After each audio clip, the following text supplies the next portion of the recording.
सर्वप्रथम पोहे भिजू घालून घेऊया.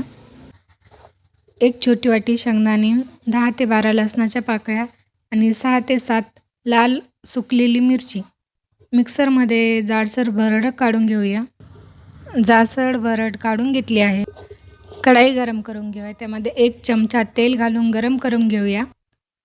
1 मूठभर पुदिन्याची पाने स्वच्छ धुवून घेतली आहे. गरम तेलात घालून कुरकुरीत होईपर्यंत तळून घेऊया. पुदिन्याची पाने, हे बघा पुदिना आपला कुरकुरीत तळून झाला आहे. कढईत अर्धा चमचा तेल घालून गरम करून घेऊया. त्यामध्ये 1 चमचा मोहरी, 1 मोठा कांदा बारीक कापून घालून घेऊया. कांदा आपला परतून झाला आहे. त्यामध्ये आपण मिरची आणि शेंगदाण्याची भरड आणि तळून घेतलेला पुदिना आणि चवीनुसार मीठ घालून मिक्स करून घेऊया. 1 मिनिट मसाला परतून घेतल्यानंतर पोहे आणि 1 चमचा हळद घालून मिक्स करून घेऊया आणि 3 ते 4 मिनिटापर्यंत परतून घेऊया.